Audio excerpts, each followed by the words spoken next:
Una cosa es un Dulce Bebé y otra cosa es un Bebote Álvarez. Y esto es lo que le encontraron. $7.000, 200.000 pesos. Lo están trasladando a San Martín, fuertemente custodiado. ¿Nunca pensó en renunciar? Pero no voy a renunciar. Se entregó el barra más buscado. Hay que dejar de meter la mano en la lata y hay que trabajar por Independiente. Después de más de 9 allanamientos y de activar las alertas rojas de Interpol, Bebote Álvarez se presentó en la sede del Polo Judicial de Avellaneda. La búsqueda frenética se desató luego de la denuncia por extorsión del técnico de Independiente, Ariel Jola. Así lo trasladaban al jefe de la barra de Independiente, que está acusado de extorsionar al entrenador de Independiente. No tengo nada que callarme ni tengo nada que hablar. Estas cosas están en manos de la justicia y mis abogados. Nosotros no estamos defendiendo a Holland, sino que somos los representantes de Holland, que es víctima de una extorsión. Vi ayer y voy a hablarle para ver cómo íbamos a hacer las cosas. Y hablamos, ahora salió que no, que él a mí me dijo que no iba a colaborar nada. Le digo, no, pero vos a mí eso no me dijiste, porque si no, ¿yo qué hago acá hablando con vos? Estaba muy bajoneado y un poco indignado. Sabía que le tocaba un tiempo muy difícil para vivir, claro, y estaba tratando de ponerse fuerte internamente, ¿no? ¿Nunca pensó en renunciar? ¿Pero qué voy a renunciar? ¿A dónde? Por el apriete, es la tercera vez por eso. Apriete ni apriete. A mí cuando alguien quiere hablar conmigo me llama y me dice, che, ¿podemos tomar un café? Claro. ¿Nos podemos juntar? Sí. No me cruzan un auto ni me apuran para subirme al auto. A diferencia de otros barras bravas, Bebote Álvarez se ha caracterizado por tener un alto perfil público que lo ha llevado a protagonizar varios escándalos bizarros. Yo el derecho de admisión que tengo es ilegal. ¿Nunca apretó a Cantero? Jamás, siempre hablé bien con Cantero. Necesitamos que los jugadores tomen conciencia de que tenemos que ascender cueste lo que cueste. ¿Cuánto te llevabas? Lo voy a mostrar. Decir a tu gente cuánta guita te llevaba. Te llevaba la plata del club, de los socios, este ladrón. Yo a él nunca lo amenacé. ¿Qué hacemos ahora? A mí me llevan en cana y yo voy a decir la verdad de todo lo que pasó, desde enero hasta ahora. Este personaje es un poco un símbolo, ¿no, Gustavo, de cómo está el fútbol en la República Argentina? No, no solo cómo está el fútbol, digo, es un símbolo de lo que hemos permitido como sociedad. Llegamos, sí. Como sociedad y lo que es el único país en el mundo que no pueden estar las dos único hinchadas, país ¿no? en el mundo que tiene prohibido el público visitante, una cosa verdaderamente que te marca hasta dónde ha llegado la Argentina y que no ha sido solamente, digamos, la culpa central es de los barrabravas apoyados por un poder policial, un poder político, cierto. Que la sociedad futbolística argentina, además, le dio un componente ideológico, un componente de sostén a estos barras, no hay ninguna duda, y eso se puede comprobar con ir simplemente a los estadios. Ahora bien, Bebote Álvarez es un símbolo, hoy está preso, declaró Bebote Álvarez, no respondió preguntas, hizo solo una exposición, y en la exposición hasta se dedicó nuevamente a extorsionar, porque en su declaración ante la fiscal y ante el juez, dejó entrever que él sabe muchas cosas de su relación con Moyano y con Cristian Ritondo. Entonces le dijeron, bueno, hable. Dijo, no, sí, voy a hablar a su debido tiempo, otra vez extorsionando, como diciendo, bueno, si a mí me sueltan la mano... A su debido. Claro, ojo que yo puedo hablar. Una cosa increíble de una persona que, recordemos, ingresó a la barra de Independiente a los 13 años y comenzó un raid delictivo que tuvo un paréntesis entre 1999 y 2003, que cuando salió recuperó la barra porque misteriosamente él salió y a los pocos días asesinaron a quien era el jefe en ese momento de la barra, que después tuvo otro interregno cuando se fue a España y se peleó con Cantero y dejó a una persona al mando de la barra, se llamaba César Rodríguez, o casualidad cuando volvió a recuperar la barra, César Rodríguez subió un ataque a balazos. Digo, es como un patrón de conducta. Pero, ¿y cuál es la relación de él con los Moyano? Bueno, ha sido una relación absolutamente umbilical en los primeros... que te lo pregunto. No, ha sido una relación absolutamente umbilical en los primeros 2 años de gobierno de Moyano, a punto tal que Bebote Álvarez, para dar algunos ejemplos, hizo una fiesta de fin de año adentro del estadio, donde le dieron el estadio para que haga un asado con todos los barras y se juegue al fútbol. El día de su cumpleaños, en el tablero electrónico de la cancha, le pusieron feliz cumpleaños Bebote Álvarez. Una cosa pero, Gustavo, absolutamente insólita. Y estuvo en la cena de gala de Independiente, que sale... Se les metió medio de prepo y tiene un poder económico a tal punto que creen que compró algunas propiedades que colindan con el estadio. Pero también, digamos, cuando hablamos del cambio de la sociedad, que esta manga de lacra, porque estos son asociaciones ilícitas, no son tipos que van a gritar, vamos Independiente, acá hay narco, acá hay extorsión, acá hay trapito, viven como reyes y seguramente contribuyen con alguno más. Estás estigmatizando. Digamos, sí, acá hubo diputados que cuando trataron de poner la figura de barra brava dentro del código, dijeron, no, los estamos estigmatizando, siempre la misma pavada para provocar todo esto. Pero atención a este tema, porque hoy parece un escándalo ver a este Álvarez extorsionador, ver a los líderes de Racing que estaban en el vestuario el día del acto de Cristina dándole una camiseta a la señora cuando ese tipo mató a un barra de Independiente, la Guardia Imperial, la 95, todas asociaciones ilícitas que están en los clubes, que no entran en el fútbol, pero hacen la seguridad de un acto político. Cuando fuimos a Sudáfrica, el Estado argentino patrocinó a las barras bravas. Entonces pasamos de un Estado que fomentaba barras bravas a una sociedad que hoy pide que estos delincuentes no estén porque perjudican a sus instituciones. Pablo, Independiente con esta lacra pierde mucha plata. Corto con esto. Cuando fuimos a Sudáfrica al Mundial, subimos en un avión que no pudo apagar las luces durante toda la noche por el comportamiento de estas lacras. La gente tenía pánico de ir al baño. Pará, porque todo en este programa tiene que ver con todo. ¿Se dan cuenta? Pero pará, ¿se dan cuenta el país que tenemos, no? Digamos, que la hinchada visitante no puede ir a ver a su equipo de fútbol, digamos, que viajan los hinchas y tienen que ir con las luces prendidas por cuestiones de... Y el Estado le paga. Que te asaltan, te cagan a palo en la calle y todo y no puedes hacer nada. Digamos, hay que barajar y dar de nuevo con respecto a algunas cuestiones básicas de sentido común de una convivencia civilizada en un mundo pero que esperemos... Jugó la selección argentina, no es chiquito, jugó la selección argentina. No puedo creer lo que estamos Dijeron que iba a ir al estadio de Boca porque ahí iba a tener más fervor. Tuvimos que llevarle la barra brava de Boca. O sea, la AFA tuvo que llevarle la barra brava de Boca a Messi, a toda nuestra selección argentina para ver si le iba mejor. Es lo mismo que vos decís, ¿no es cierto? A ver, ¿qué sociedad queremos? Una sociedad, y si lo vio Rafael Diceo en las inmediaciones del estadio. Entonces, para que gane nuestra selección le llevamos los barras para que los salgan. A ver, es cierto, yo creo que están cayendo símbolos. A mí me da la sensación que eligen símbolos que además son delincuentes. Hablamos de, por ejemplo, en el sindicalismo está el Pata Medina, está el Caballo Suárez, tenemos en la función política ahora un pez gordo como debido, en el fútbol un pez gordo como Bebote Álvarez, que recordemos, Bebote Álvarez era el presidente de una ONG barra brava que había fomentado el gobierno y al cual un día la expresidenta de la Nación, en cadena nacional, dijo: yo prefiero tener a esta gente apasionada que aquellos que se quedan sentados en la platea y cuando enfocaban las imágenes, enfocaban a estos delincuentes. Que nada tiene que ver con el hincha, ¿no? Y nada absolutamente tiene que ver con el hincha de fútbol común que quiere ir a la cancha, que quiere llevar a su hijo, que quiere ir con su mujer, como fue toda la vida y que se ha perdido lamentablemente acá. Ahora, está bien que ataquemos a Bebote Álvarez, yo lo quiero preso a Bebote y a todos los que están detrás de Bebote. Tengamos en cuenta que es gente que delinque todo el tiempo, pero quiero además que también vayan sobre la barra, por ejemplo, de Boca y que vayan sobre otras barras que en otras jurisdicciones siguen cometiendo muchos delitos y todavía tienen una red de complicidad importante. Qué importante la denuncia del técnico, de Holland. Claro. Que es una persona del fútbol medio rara, ¿no? Sí, no viene del mundo del fútbol. No viene del mundo del fútbol. Pero hay que animarse. Qué valentía, ¿no? Sí. Y eso te da optimismo. Pero yo creo, Gustavo, para repetir una metáfora del fútbol, no hay que comerse los amagues tampoco, porque Bebote es uno solo. Sí. Y hay un montón de barras bravas ahí que están arriba. Yo te voy a contar una infidencia que no sé si debería, pero no importa. Hace unos meses yo estuve reunido en Casa Rosada, tuve la posibilidad de hablar con el presidente de la Nación y hablamos del tema. ¿Cuándo? Hace pocos meses atrás.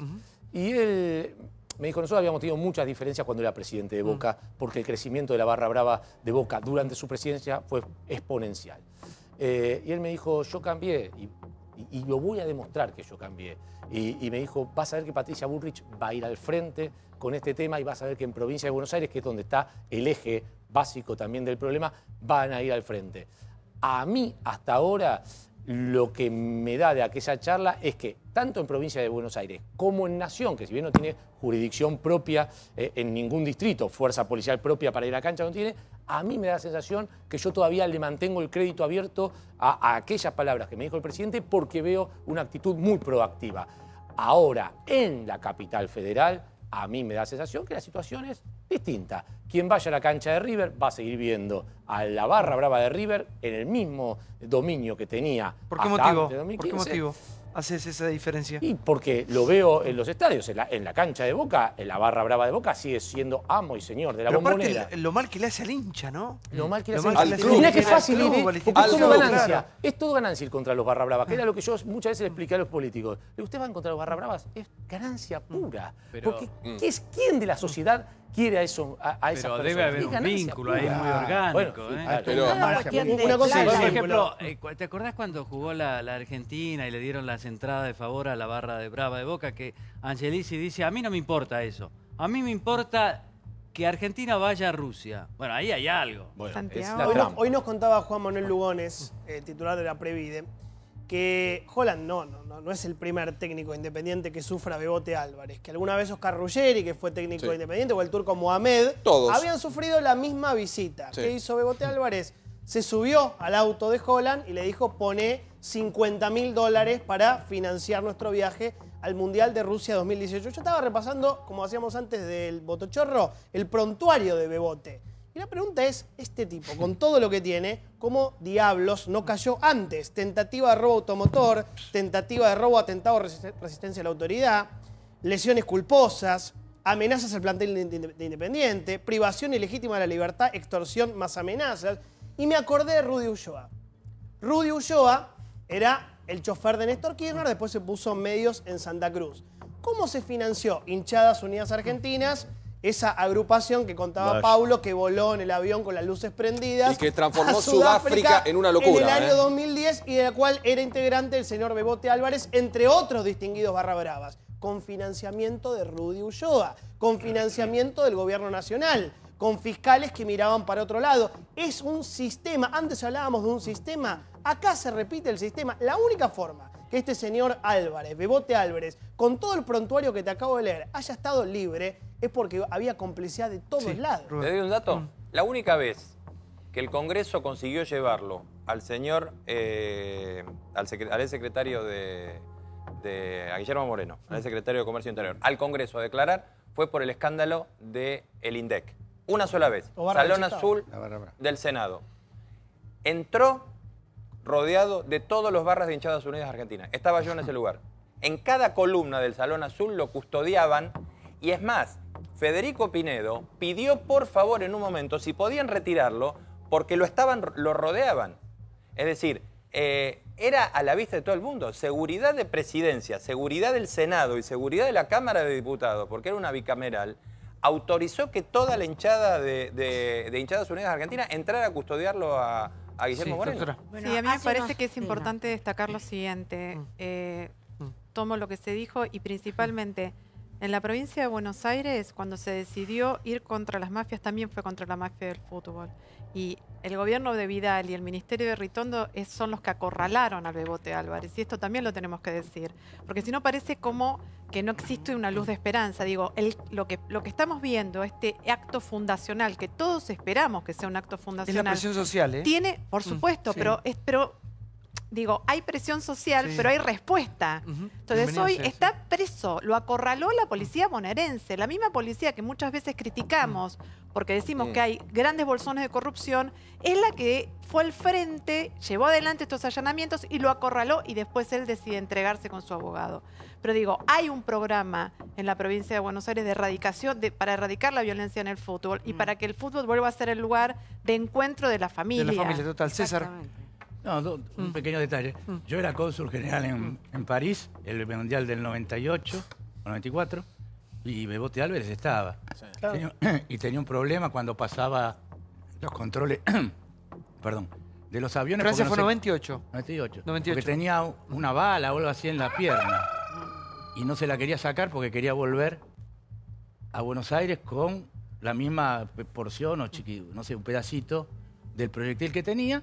Y otra cosa, digamos, o sea, que tenía absolutamente... Él viajó, estuvo en un hotel relativamente bueno en París, fue a Marsella. Y el segundo tema que quiero decir es que también he visto universitarios que le han pedido una firma a Diceo, colas pidiéndole, o sea, que también es un tema cultural. Sí. Igual... Y tercero punto es que, digamos, yo al fútbol he ido muchas veces y conozco bien, hay una cosa cultural de apoyar a las barras bravas. No a los niveles de que maten, no, pero que tengan que sean más violentos que los otros. Hay toda una idea de la barra brava fuerte y los hinchas, no todos los hinchas quieren, pero apoyan de alguna manera, o han apoyado hasta ahora culturalmente la existencia de las barras bravas, a sacarle la bandera antes. Después se han ido convirtiendo todos en delincuentes. Eso está claro. Sí, a ver, Mirta. Hace unos años, y éramos diputadas con Paola, se trató en la comisión de deportes, el tema de la violencia en el fútbol. Porque era una época en que había mucha violencia en el fútbol. No, yo no pertenecía a la comisión, pero fui a presenciar qué es lo que estaba pasando y también pude hablar al respecto. Porque yo decía que toda esa violencia que teníamos de gente armada dentro de la cancha, que iba con un arma a la cancha, era porque los delincuentes también se distraen. O sea, de lunes a viernes por ahí están robando, motochorros, asaltando y haciendo de todo. Y un domingo también van a la cancha. O sea, esa gente violenta, esa gente delincuente, también va a los estadios a sacar toda la agresividad que tiene dentro. Pero no pasó más nada en esa comisión. Eso fue por la presión de la gente.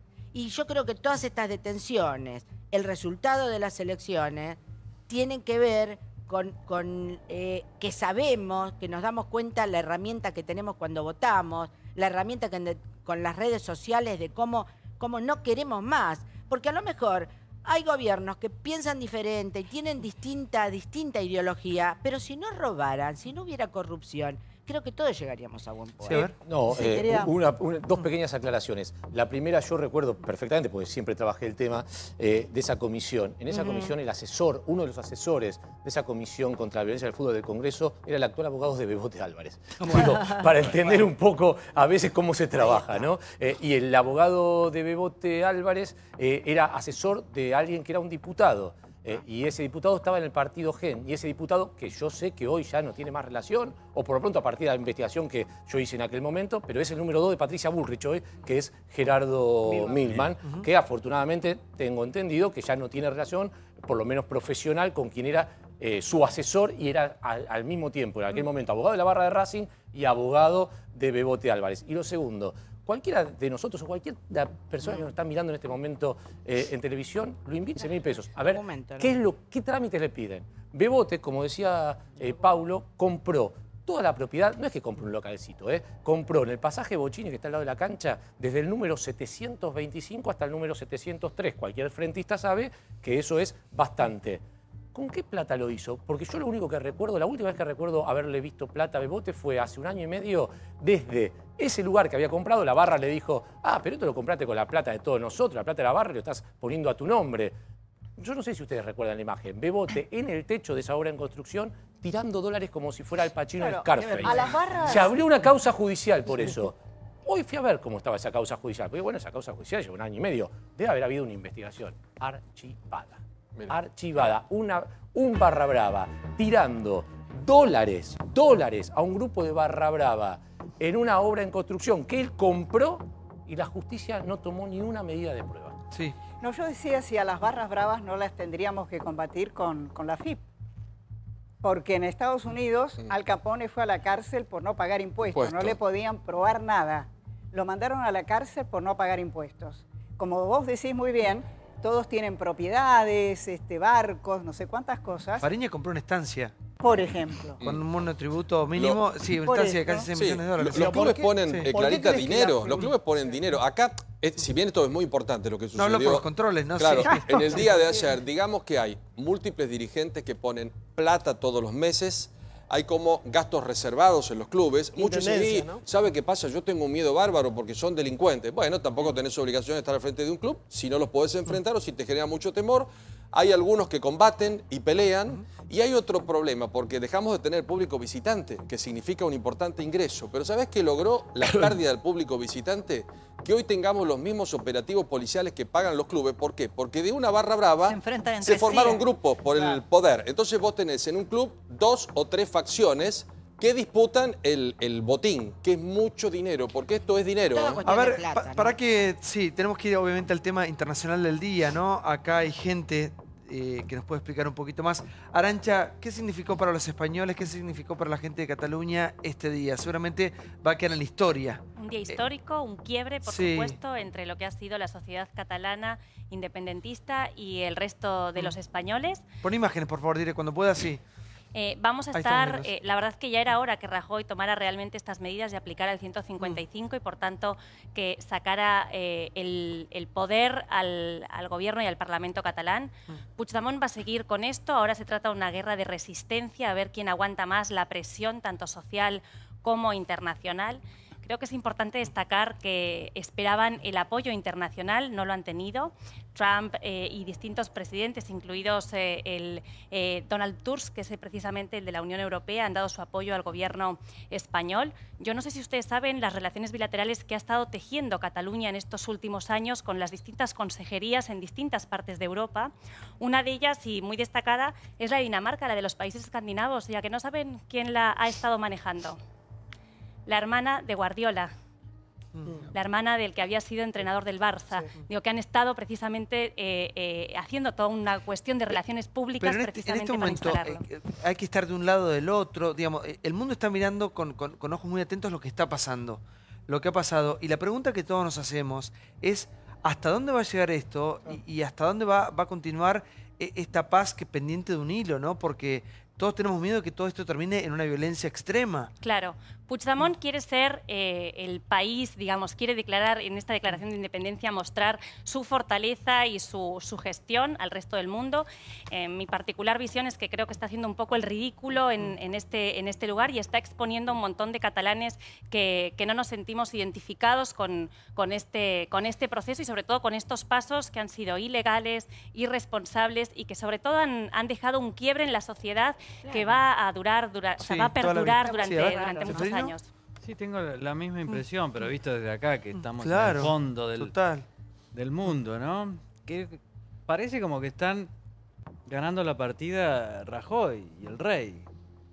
Parece como que ellos están fuera en un frasco las autoridades de Cataluña. Es una estrategia que claramente fortalece al gobierno de Rajoy, que ha sido poco carismático en muchas ocasiones, pero que en los momentos de crisis, con esa templanza y esa falta de sangre, de hervor que parece tener, ha fortalecido su lugar y su posición en el gobierno. Sí, por favor. Yo creo que es un poco más profundo el tema, en el sentido de que el gobierno central dejó que esto fuera avanzando durante mucho tiempo. Uno de los culpables mayores ha sido Zapatero, que con el tema del Estatuto catalán, que es un estatuto de autonomía como consecuencia de la Constitución del 78, que estableció todas las autonomías, le dio un porcentaje muy grande de poder a la autonomía catalana, que de última lo que los autónomos catalanes, sobre todo Convergencia y Unión, que es el partido de la burguesía catalana, quería, era aumentar el tener mejores ventajas fiscales, ¿no? Ahora, todo este proceso se fue dando y de pronto apareció el nacionalismo catalán, fundamentalmente en manos de los jóvenes, en manos de aquellos que creían que Cataluña podía ser independiente sin darse cuenta que no había ninguna puerta para esa independencia. Porque para que Cataluña sea independiente no es necesario solamente que España no quiera, es necesario que la Unión Europea permita un Estado independiente. La Unión Europea, a través de Juncker, el presidente de la Comisión, a través de Tajani, el presidente del Parlamento, etcétera, han dicho que no. Entonces, en ese momento, Puigdemont ha dudado en no declarar la independencia, en declararla. Ayer iba al Parlamento, hoy no fue y declaró la independencia. Lo que tienen los independentistas, lo único que tienen es la calle. El resto de todo está en manos del gobierno central. Por favor, y van a haber elecciones el 21 de diciembre. Seguiremos expectantes de lo que suceda, ¿no? La verdad que las imágenes son preocupantes porque uno dice hasta dónde puede llegar esta situación. Pero no quiero terminar el programa de hoy sin recordar que hoy se cumplen 7 años de la muerte de Néstor Kirchner. Te quería escuchar a vos, Camilo, con respecto a... Si me dejas agregar algo con lo de Cataluña muy breve, porque es muy interesante este proceso donde los jóvenes tienen un nivel de participación muy grande. Yo creo que la profundidad de lo que es la crisis de este separatismo es principalmente después lo que significó la caída del Lehman Brothers en 2008, que es la crisis mundial de un sistema financiero que acumula riqueza, donde el 1% concentra el 70% de la riqueza mundial. Y fíjate que tenés escenarios donde los países que mejor económicamente están buscan estos procesos de aislamiento y salida individual. Gran Bretaña refleja eso, partidos emergentes, en Cataluña refleja eso, señores. Y California, de hecho, en el paroxismo responde a ver.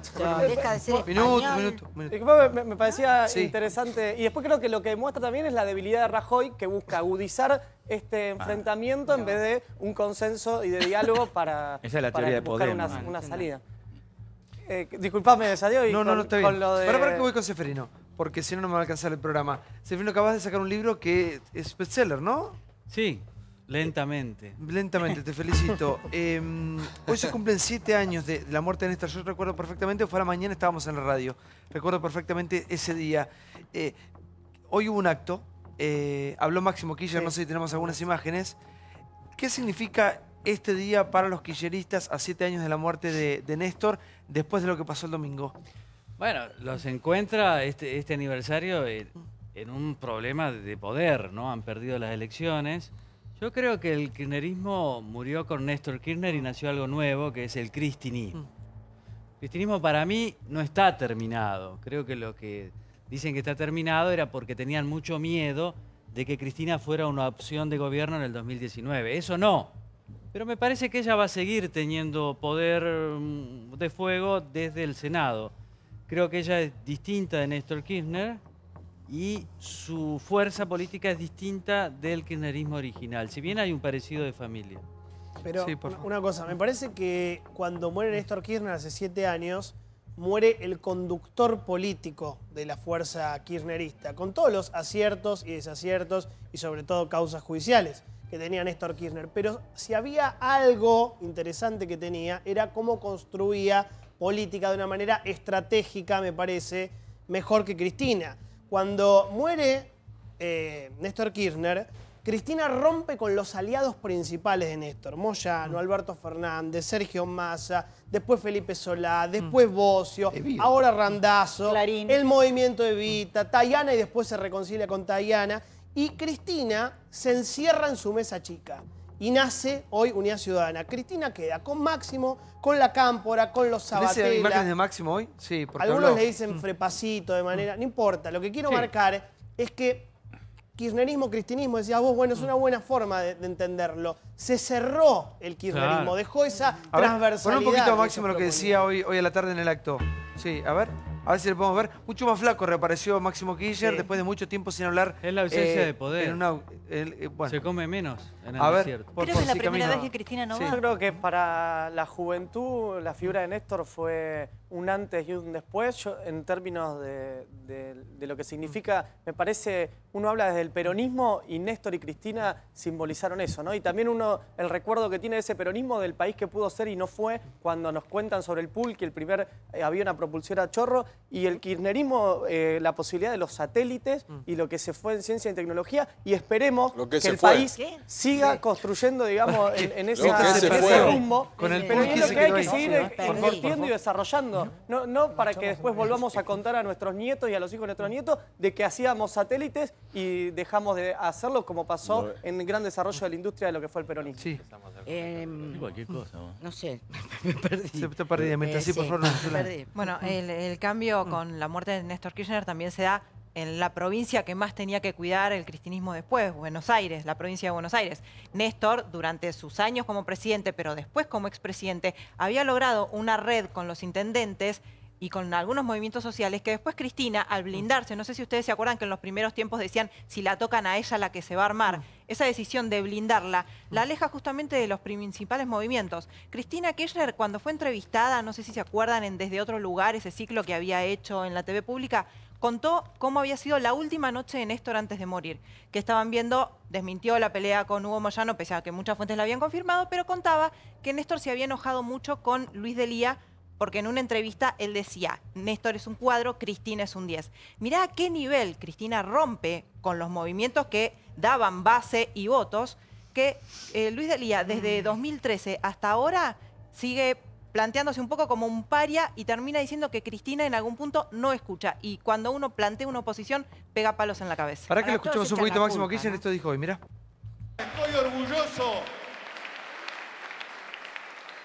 Estoy orgulloso y voy a ser un poquito autorreferencial de que mi padre se llame Néstor Kirchner y no Franco Macri. Estoy orgulloso de que mi madre se llame Cristina Kirchner, hija de un colectivero de Tolosa, y no Alicia Blanco Villegas, parte de la sociedad rural y de los estancieros de la Argentina. Orgulloso de tener una hermana que se llame Florencia, humilde y no un hermano que blanquee plata del exterior con una ley y un decreto que le hace el presidente para él. Vamos a hablar a calzón quitado en todos lados. No nos vamos a callar.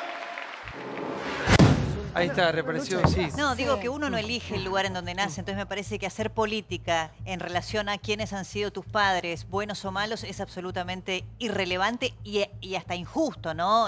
Lo hemos visto acá con Triaca y con muchos otros. Lo que a mí me llama la atención respecto de lo que decía Johnny, de Néstor y de Cristina, es que realmente como armadora política Cristina ha fracasado. Las últimas 3 elecciones en las que Cristina estuvo al mando del armado político electoral fueron perdidosas para su movimiento político. Y eso habla de ella. Creo que Camilo dijo recién que había habido una propulsión a chorro. Yo creo que lo que fue es una propulsión a chorros. El pulqui. Chorros.